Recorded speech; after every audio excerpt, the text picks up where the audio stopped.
This is an adaptation of a short story by American horror writer H.P. Lovecraft.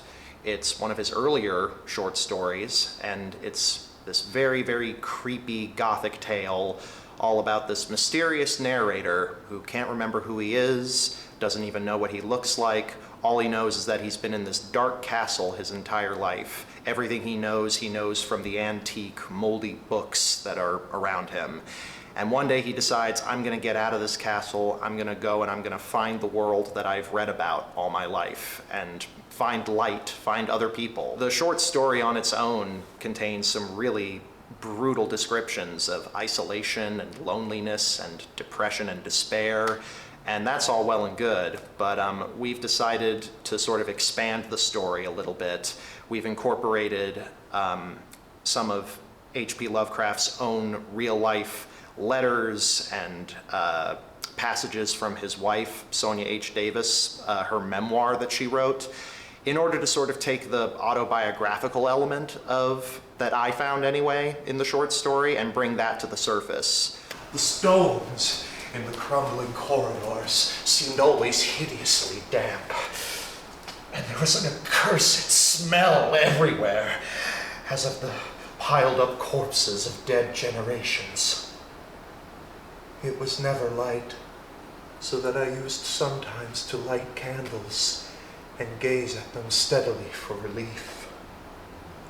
So Mitch, early on, he had pitched the show to Rachel, and he was looking for someone who had a little more stage experience, especially with movement, which is very much my wheelhouse. I've done a lot with like Zombie Joe's Underground, a lot of very visual storytelling.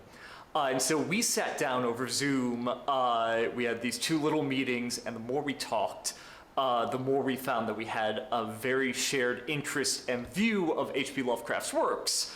And so we talked about bringing me in to actually kind of be that set of eyes from the crowd perspective who could help shape both the movement and the overall kind of vision of the show when it came to the visuals of it. Audiences are going to kind of enter into this space that we're really going to try to turn into almost like walking into our main character's mind, so, you know, or sort of his dreamscape.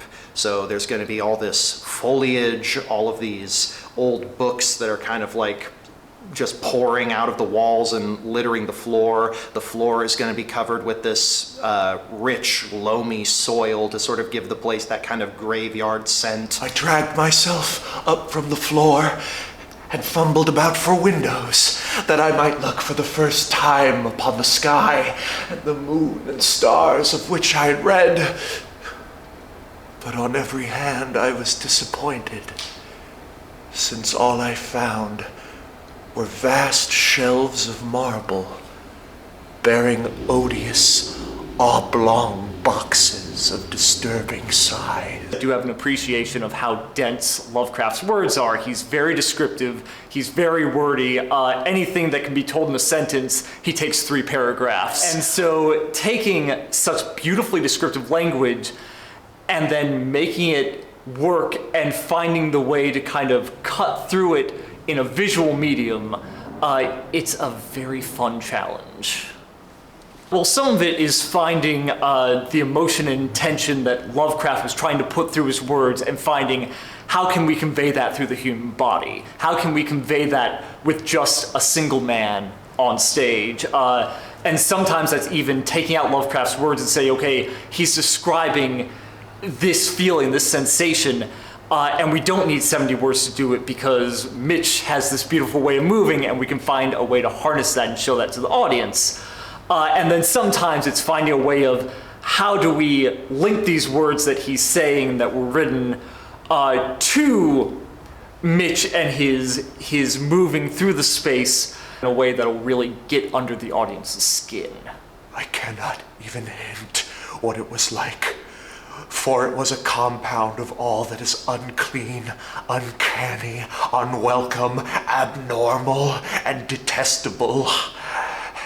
It was the ghoulish shade of decay, antiquity, and desolation, the putrid dripping eidolon of unwholesome revelation, an awful bearing of all that the merciful earth should always hide. I was almost petrified.